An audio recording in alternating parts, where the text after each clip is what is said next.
네, 어제 하루 코로나19 신규 확진자 1,372명 발생했습니다. 휴일 검사 건수의 영향으로 다소 어제 발표도 그랬고 오늘 발표도 좀 낮게 나온 것 같습니다. 자, 확산세가 한풀 꺾인 일부 비수도권에서는 거리두기 단계를 낮추거나 하향 조정하는 걸 고심하고 있습니다. 정부가 접종 대상에서 빠져있던 소아, 청소년과 임신부에 대한 코로나19 백신 접종을 시작하기로 결정했는데요. 관련 내용들 김정기 고려대 약학대학 교수와 함께 짚어보도록 하겠습니다. 네, 어서 어서 오십시오. 오십시오. 안녕하세요. 예. 뭐 주초반은 매번 좀 낮게 나오니까요. 지금 뭐 안심할 수 없는 상황인 것 같긴 한데 그래도 폭발적인 증가는 아직까지는 딱히 없는 것 같다는 생각도 들거든요. 지금 상황 어떻습니까? 일단 뭐 지금 상태는 정체기로 판단이 됩니다. 일단 뭐 휴가철의 영향이 어느 정도 마무리가 됐거든요. 그러니까 네. 실제로 지금 4차 유행의 어떤 기폭제가 됐던 시간 같은 경우에 7월 넷째 주, 다섯째 주 때 1,500명에 도달을 했거든요. 예. 주 평균으로 봤을 때. 그 이후에 휴가철 영향이 발생을 하면서 주 평균 1,800명대를 연 2주 동안 보였습니다. 그 뒤에 약간 다소 감소하는 추세를 보이고 있는데 예. 여전히 그러한 상태다라고 보시면 될 것 같고 일단 뭐 수도권 4단계가 굉장히 오랫동안 장기화된 양상도 있었고 네. 비수도권에서 일부 지자체에선 4단계로 격상을 하면서 관리를 해오고 있거든요. 그래서 예. 지금은 급속한 어떤 확산세는 억제를 하고 있는데 지금 정도가 아무래도 제가 판단하기에는 추석 연휴 이후까지는 좀 영향이 있을 거다라고는 보고 있습니다. 그러니까 앞으로 1, 2주 정도는 다소 감소하는 양상을 보일 텐데 예. 관건은 추석 연휴거든요. 그래서 추석 연휴 이후에 1, 2주 정도는 좀 모니터링이 필요하다라고 생각을 하고 있고 그 시점 되면 백신 접종률도 상당히 많이 높아질 걸로 예상을 하고 있거든요. 네. 그 시점에서 아무래도 이제 거리두기 단계라든가 방역 조치 완화라든가 이런 부분들을 그 당시에 이제 좀 검토에 들어가는 게 더 맞지 않을까 이런 생각을 가지고 있습니다. 예. 일단은 추석 때까지는 지금 방역 그 거리두기가 그대로 갈 가능성이 가야 된다고 보시는 거군요. 그렇죠. 이번 예. 주 금요일 날 이제 발표가 있을 걸로 예상이 되는데 네. 아무래도 지금 단계에서 다소 완화됐다고 해서 방역 조치를 완화하게 되면 다시 확산하는 추세로 돌아설 가능성이 상당히 높고 그렇게 되면 백신 접종률 상승 효과가 좀 미비할 수가 있다. 그러니까 네. 우리가 기대하는 만큼 미치지 못할 가능성이 있고 지금 유행 상태가 조금 더 장기화될 가능성이 있다. 예. 그렇기 때문에 적어도 추석 연휴 이후에 1, 2주 정도는 모니터링이 필요하고 그때 감소세가 이제 두드러지게 보이게 되면 방역 조치 완화를 검토하는 게 어떨까라는 생각을 가지고 있습니다. 예. 방역 당국이 어제 발표한 거 보니까 그 요양병원, 대학병원에서 집단 감염이 계속 나오고 있다 이렇게 말을 했거든요. 네네. 어떤 뭐 이유가 있을까요? 일단 기본적으로 백신, 그러니까 코로나19 백신뿐만 아니라 모든 백신이 100% 예방률을 보이는 게 아니거든요. 네. 그러다 보니까 일정 부분 돌파 감염도 발생을 하고 있고 더군다나 요양병원이나 뭐 전 국민을 상대로 했을 때 일단 요양병원이나 병원에 입원하고 계신 분들의 상당수가 접종을 받으셨지만 100%가 아닙니다. 90%를 약간 넘고 있거든요. 그러니까 네네. 나머지 10% 미접종자들에서 실제로 확산이 일어날 가능성이 충분히 있는 겁니다. 그러니까 집단 감염이 그래서 발생을 하고 있다 이렇게는 보고 있고요. 예. 그렇기 때문에 뭐 향후에 이 미접종자분들에 대한 어떤 추가적인 백신 접종을 추진하는 방법도 고민을 좀 해봐야 될 것 같고 네. 일단 관리는 계속 해야 된다. 그러니까 지금 상태에서 방역 조치를 크게 완화하게 되면 다시 돌파 감염이라든가 미접종자에 있어서 확산세는 계속 일어날 거다 이렇게는 보고 있습니다. 그래서 향후에 뭐 위드 코로나 한동안 지금 얘기가 계속 되고 있는데 네. 위드 코로나로 전환이 된다고 해도 지금의 방역 조치를 일정 부분 유지를 해야 된다. 이제 급격한 완화는 오히려 영국이나 미국에서 보여지는 어떤 확진자 폭증하는 양상을 보일 수가 있거든요. 그렇기 때문에 뭐 아이슬란드라든가 싱가포르라든가 이런 국가들처럼 접종률이 70% 완료자 기준으로 넘었을 때에도 이 방역 조치 완화는 단계별로 이루어지는 게 바람직하다 이렇게는 보고 있습니다. 예. 네. 비수도권 상황도 좀 살펴보면 확산세가 주춤하면서 4단계로 일부 조치를 취했던 곳들이 3단계로 낮추거나 아니면 좀 낮출 것을 검토하고 있는 모습인 것 같아요. 현재 비수도권 상황은 좀 어떻게 진단을 하십니까?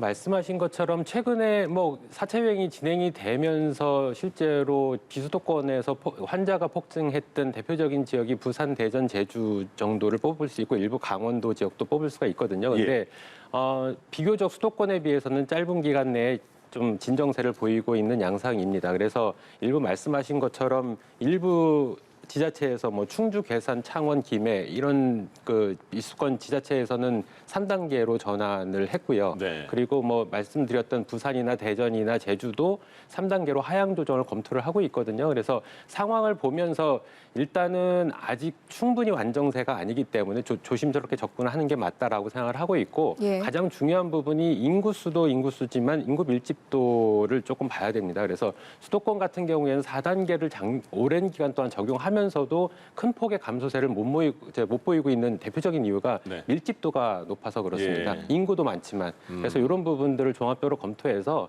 일단 지금 말씀드린 3단계로 전환을 한 일부 지자체 같은 경우에는 제가 보기에는 좀 앞으로 향후에 뭐 1, 2주 정도 모니터링이 필요하다. 그래서 다시 확산세로 돌아서게 되면 예. 다시 강화하는 방안을 항상 준비를 해야 된다라고 보고 있고 일단은 네. 지금 단계에서는 일정 부분 완화하는 거는 그렇게 나쁘지는 않겠다라는 생각 가지고 있습니다. 예. 백신 2차 접종까지 끝난 이후에 뭐 백신 효능이 몇 개월 가느냐, 한 6개월 가는 것 같다. 그럼 6개월 뒤에 한 번 더 맞아야 되지 않느냐? 이게 부스터 샷이잖아요. 근데 네네. 우리나라는 아직까지는 그 백신 접종률이 그렇게 높지 않으니까 언제 부스터 샷 얘기가 나올까 싶었는데 올해 4분기 정도엔 시작할 거라고 말을 했어요, 정부에서요. 근데 이게 어떤 기준이 있지 않을까 싶어요. 일단은 우리나라에서 접종이 이루어지기 시작한 게 2월 말이거든요. 네. 그러니까 실질적으로는 3월부터 본격적으로 접종이 이루어졌고 예. 그 이후부터 3주에서 4주 그리고 플러스에서 2주가 보탠 다음에가 접종 완료 시점이거든요. 네네. 그러다 보니까 한 4월경에가 접종 완료자가 나오기 시작했습니다. 네. 그러니까 보통 지금 부스터샷을 해외에서 처음 미국에서는 8개월 잡았다가 6개월 잡았다 지금 5개월까지 낮췄거든요. 그러니까 보통은 한 5개월에서 8개월 정도로 보시면 될 것 같고 요 시점 구간에 들어온다라고 보시면 될 것 같습니다. 그러니까 지금 성인에 대한 18세부터 49세에 대한 접종이 진행되고 있는데 예. 어느 정도 완료 시점이 한 10월 정도가 될 거다라고 보고 있는 겁니다. 그러니까 아무래도 완전히 완료가 된 다음에 바로 시행하기는 좀 무리가 있기 때문에 네. 미리부터 준비를 해야 되는데 그렇기 때문에 방역 당국에서도 9월경에 이 부스터샷에 대한 어떤 계획을 발표하겠다라고 얘기한 거고요. 아. 그래서 이 차근차근 준비를 하면서 성인에 대한 1차 접종이 이루어지게 되면 2차까지는 대부분 접종을 하실 걸로 보고 예, 예. 있거든요. 이 시점이 되면 좀 여유가 있습니다. 이 시점부터 부스터샷에 준비를 하면서 들어가는 게 맞는 어떤 시간상의 시퀀스가 맞는다라고 보시면 될 것 같습니다. 그렇군요. 이제 부스터샷도 거의 상수가 됐네요. 지금 원래 부스터샷은 반드시 필요할 거라고 보고 그래요? 있고요. 향후에 내년에도 추가적인 접종은 계속 이루어져야 된다라고는 보고 있습니다. 왜냐하면 변이 바이러스가 계속 나오고 있고 네. 항체 지속률이 계속 장기적으로 유지되는 게 아니거든요. 예. 그렇기 때문에 향후 한동안 몇 년 동안은 계속해서 부스터샷을 맞게 될 거다 이렇게는 보고 있는데 뭐 부스터샷을 맞을 때 지금까지는 변이 바이러스에 대한 백신이 아직까지 상용화가 안 됐기 때문에 네. 변이 바이러스에 대항한 백신을 맞을 수가 없고 기존의 백신을 맞아서 항체가를 더 올리면서 변이 바이러스에 대응하는 이런 전략이다라고 보시면 될 것 같은데 예. 향후에는 아마 변이 바이러스에 대한 백신이 추가적으로 나올 거다 이렇게는 보고 있습니다. 알겠습니다. 그 지금 청소년들 백신 아직 못 맞잖아요, 학생들이요. 그리고 임신부도 백신 못 맞게 했잖아요. 네네. 근데 맞을 수 있게 되나 보죠? 4분기부터 지금 청소년들 12세에서 17세에 해당되는 연령대 접종 계획을 하고 있고 임신부도 마찬가지인데 예. 일단 뭐 12세, 17세 같은 경우에는 그동안 우리나라에서 성인 기준에 접종률이 안 올라왔기 때문에 다소 더군다나 이제 지금 소아청소년 같은 경우에는 감염이 되더라도 그 위험 정도가 상대적으로 낮다라고 평가를 받았던 거고 안전성이 충분히 검증이 안 됐기 때문에 이런 부분이 있다라고는 보는데 어쨌든 빨리 그러니까 이 소아청소년들이 학교 내에서 집단 생활을 하다 보니까 집단 감염의 우려가 상당히 높습니다. 더군다나 롱코비드라고 해서 감염됐을 때 부작용에 대한 것도 충분히 검증이 안 됐다 보니까 일단은 백신 정도 빨리 추진하는 게 맞다라고 보고 있고요. 한 가지 아쉬운 점은 임신부인데 예. 임신부 물론 접종을 임신부가 맞는다라고 해서 뭐 사산이나 조산의 위험성은 거의 없다라고는 보고 있는데 네. 중요한 부분은 임신부의 이상 반응이 백신 접종 시 이상 반응이 났을 때 우리가 할 수 있는 치료 방법이 굉장히 제한적이다라고 보고 있거든요. 그래서 이런 부분은 조금 우려스럽다라고는 보는데 그렇기 때문에 원래 임신부는 우선 접종 대상자 내지는 자율 접종 대상자에 포함시켜서 빨리 그러니까 임신을 계획하고 계신 가임기 여성들에 대해서 인구 그렇게 많지 않거든요. 더구나 우리 출산율이 저하되면서 문제가 되고 있는데 가임기 여성에 대해서 임신 계획이 있는 사람들은 실제로 우선 접종 대상자나 자율 접종 대상자로 포함을 시켰어야 된다라고 보고 있거든요.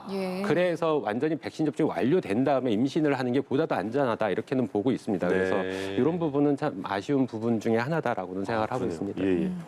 그리고 올해 독감 접종이 다음 달 14일부터 시작이 된다고 하는데 코로나19 백신 등 다른 백신과의 접종 간격에 제한을 두지 않기로 했다고 하거든요. 원래는 이게 제한이 있었나 보죠? 네, 한 2주 정도 간격을 두고 접종을 받으라고 권고를 했었습니다. 그 이유는 뭐 기존 다른 백신들 같은 경우에 안전성이 검증된 백신들 같은 경우에는 크게 문제가 안 되는데 지금 코로나19 백신은 새롭게 개발된 플랫폼들을 쓰고 있거든요. 화이자 모더나는 mRNA 백신 한 번도 사용 안 했던 거. 그리고 아스트라나 얀센도 아데노바이러스 벡터 백신이거든요. 이 부분도 상용화가 거의 안 됐습니다. 그러니까 우리가 모르는 그리고 더구나 이상 반응 빈도가 기존의 다른 백신보다는 좀 높다라고 평가를 받고 있거든요. 그렇기 때문에 2주 정도는 안전성에 우려가 있기 때문에 좀 간격을 두고 맞으라고 했는데 해외에서 지금 이제 우리가 주로 접종을 받고 있는 백신들에 대한 안전성 부분이 많이 검증이 됐고 더군다나 이 백신 2개의 백신 접종 간격이 사실상 2주를 안 둔다고 해서 안전성에 문제가 된 사례가 없다라고 판정이 됐거든요. 그렇기 때문에 이런 데이터들이 쌓이면서 아마 지금 접종 간격을 두는 거를 지금 권고를 하지 않는 걸로 이렇게 지금 방역 당국에서는 방향을 잡았습니다. 그러면 연달아 맞으면요. 왼쪽 팔에 코로나 백신 맞으면 오른쪽 팔에 독감 백신 맞아요? 어떻게 해요? 뭐 접종 부위는 다르게 하는 게 맞습니다. 그러니까 왼쪽 팔에 독감 백신 맞았으면 오른쪽 팔에 코로나19 백신을 맞는다든가 이렇게 접종 부위는 다르게 하는 게 더 맞을 것 같고요. 일단은 가급적 가능하면 좀 일정 기간을 두는 게 또 조금 낫겠다라고는 보고 있습니다. 특히나 코로나19 백신을 먼저 맞았을 때 경우에는 근육통이 며칠 동안 가는 경우가 종종 있거든요. 그렇기 때문에 이런 부분들은 좀 관리를 하시는 게 맞을 것 같은데 일단은 방역 당국에서는 의미가 없다. 그러니까 접종 간격을 두는 거를 권장하지 않는다 이렇게 얘기를 했습니다. 필요성 측면에서는 둘 다 맞는 게 좋다고 보시는 거겠죠? 일단 작년 같은 경우에 독감 백신 접종을 받으라고 방역 당국에서 계속 얘기를 했었거든요. 그 당시에 제가 말씀을 드렸던 부분이 올해는 독감이 크게 유행하지 않을 거다. 우리가 마스크를 쓰고 있기 때문에 그러니까 실제로도 독감이 크게 유행하지 않았거든요. 근데 올해도 그러느냐? 올해도 독감이 그렇게 유행을 하지는 않을 거다라고는 보는데 만약에 우리 정부에서 방역 당국에서 얘기하고 있는 것처럼 뭐 10월 달이나 11월 경에 위드 코로나로 전환을 하게 되면 그 시점이 독감이 유행하기 시작하는 시점이거든요. 그러니까 일정 방역 수칙이 완화가 되면 독감이 유행하는 그 확산 속도는 더 작년보다는 높을 거다 이렇게는 보고 있습니다. 그렇기 때문에 독감이 더군다나 내년 한 4월까지도 유행을 하거든요. 그래서 지금 단계에서 독감 백신을 맞으시는 게 맞다라고는 보고 있습니다. 이게 뭐 매번 나오는 질문인데요. 그럼 위드 코로나로의 전환하는 시점은 그럼 언제쯤으로 예상하세요? 일단 그 전환 시점은 우리나라 국민들 백신 접종을 원하시는 분들이 모두 접종이 이루어진 이후에 위드 코로나를 검토하는 게 맞다라고 보고 검토를 하더라도 한꺼번에 앞서 말씀드린 것처럼 그 방역 수칙을 갑자기 완화하게 되면 문제가 발생을 할 거다라고는 보고 있습니다. 그렇기 때문에 서서히 단계별로 완화를 시키는 방향으로 가는 게 맞다라고 보고 위드 코로나를 전환을 하게 되면 지금 뭐 50대 이상에서는 90% 정도의 예방 접종률을 보이고 있거든요. 그러니까 나머지 10%는 안 맞고 계십니다. 그래서 이분들에 대한 어떤 백신 수용성을 더 높일 수 있는 계기도 될 수 있다라고는 보고 있습니다. 왜냐하면 접종을 안 받았을 때는 위드 코로나로 갔을 때 감염의 위험도는 훨씬 더 높아지거든요. 그래서 이런 부분들이 있는데 물론 그 백신 접종을 안 받고 계신 분들이 그냥 안 맞는 이유가 또 있습니다. 그쵸. 그러니까 안전성, 그러니까 이상 반응의 우려도 있고 특히 1차를 접종 받으신 이후에 이상 반응 정도가 조금 심하다라고 느끼신 분들 2차 접종을 안 하신 분도 겁나니까. 계시거든요. 그래서 이부 안전성이 보다 더 검증된 백신을 빨리 도입하는 것도 바람직하다. 그러니까 지금 뭐 대표적으로 특정 백신을 언급해서 그렇긴 합니다만 제 개인적으로는 그 제조합 단백질 백신을 기반으로 한 백신들이 안전성이 보다 높을 걸로 저는 개인적으로 생각을 하고 있거든요. 그게 뭐예요? 노바백스가 그런 형태입니다. 네. 그러니까 지금 SK바이오사이언스에서 개발하고 있는 형태도 마찬가지고요. 네. 그래서 이런 백신들은 완벽하게 일치는 안 합니다만 독감 백신은 사백신 형태라고 그래서 바이러스를 키워가지고 죽인 다음에 투여를 하는 형태거든요. 예. 근데 이 제조합 단백질 백신은 단백질을 만들어 갖고 넣어준 형태입니다. 그래서 이 유사한 플랫폼을 가지고 있고 상대적 안전성이 입증이 됐습니다. 그래서 이러한 부분들을 빨리 도입을 추진을 하면서 나머지 미접종자에 대한 추가 접종이라든가 아니면 수용성을 높이는 방안을 빨리 검토를 해야 된다. 그럼 일정 기간이 필요합니다. 허가 네. 진행을 하려면. 예, 예. 그래서 이런 부분도 검토를 해야지 바람직하지 않을까 생각을 하고 있습니다. 예. 노바백스는 아직 우리가 승인 안 된 건가요? 승인이 안 됐습니다. 왜냐하면 우리 식약처에 승인 심사가 들어오지 않았기 때문에 진행을 안 하고 있는 걸로 네. 알고 있고요. 미국 같은 경우에는 긴급 사용 승인이 안 되면서 정식 사용 승인 쪽으로 가게 되면서 시간이 지연되고 있습니다. 그래서 우리나라 같은 경우에는 노엑스가 필요한 상황이고 이 물량은 제조합 단백질 백신의 단점은 또 변이에 대응할 수 있는 좀 한계점이 있지 않을까. 그러니까 이게 나중에 국내로 도입이 되게 되면 실제로 변이에 적절하게 대응을 못했을 경우에 또 폐기를 해야 되는 문제가 있거든요. 2천만 네. 명분이거든요. 상당히 많은 양이기 때문에 빨리 국내로 수급을 한 다음에 접종을 추진하는 것도 바람직하지 않을까 생각을 하고 있습니다. 네. 예.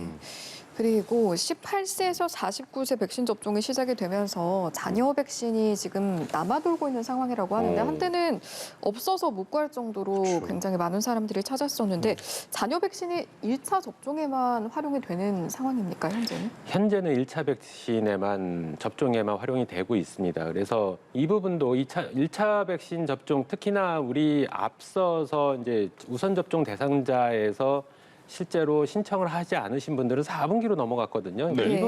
이분들에 대한 어떤 기회, 잔여 백신에 대한 접종 기회를 한꺼번에 늘려주는 것도 필요하지 않을까. 그러게요. 네, 그렇게 추진을 하고 2차 접종에 잔여 백신을 활용하는 방안은 그러니까 전문가들마다 의견이 좀 다릅니다. 왜냐하면 이렇게 허용을 했을 때 일선 의료기관에서 그 대상자의 접종 기간까지 고려를 하게 되면 너무 인력이 모자란다.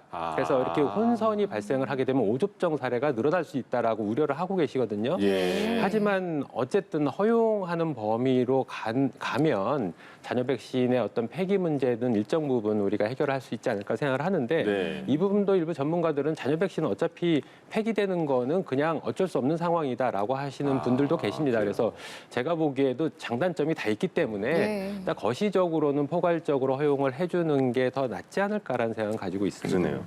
SK바이오사이언스에서 국내산 백신을 개발 중인데 임상 3상 시험 중에 이제 일단 사람에게 직접 해봐야 되잖아요. 네네. 그 사람이 나타났네요. 지금 원래 이제 목표로 한 모집 대상자는 4천여 명으로 되어 있습니다. 4천 명까지는 마치겠다. 예, 국내외 다 포함해서 4천여 명을 계획을 하고 있고요. 예. 그래서 지금 대상자를 모집을 해서 지금 어제 1차 이제 처음 접종이 들어갔다라고 알려지고 있거든요. 네. 그래서 앞으로 계속 순차적으로 접종이 이루어지면서 내년 상반기에는 중간 결과 데이터를 확보해서 나중에 허가를 신청하는 방향으로 갈 거다 이렇게 얘기를 하고 있는데 예. 어찌됐든 뭐 지금 SK바이오사이언스 같은 경우에는 지금 다른 백신하고 비교 임상을 하는 방식으로 진행을 하고 있거든요. 그래서 기존에 우리가 현재 맞고 있는 백신 같은 경우에는 대조 백신이니까 백신 항원 성분이 없는 어떻게 보면 이제 물과 같다라고 보시면 될 것 같은데 서로 비교해서 실험을 진행했다라고 그러면 지금은 비교 그렇게 진행을 하지 않고 네. 그 아스트라제네카 백신을 비교 대상의 백신으로 삼고 SK바이오사이언스 백신을 서로 같이 이제 접종을 한 다음에 그 두 군을 비교하는 방식으로 진행이 된다 이렇게 예. 보시면 될 것 같습니다. 예, 알겠습니다. 여기까지 듣겠습니다. 네. 지금까지 김정기 고려대 약학대학 교수와 이 시간 함께했습니다. 고맙습니다. 고맙습니다. 감사합니다.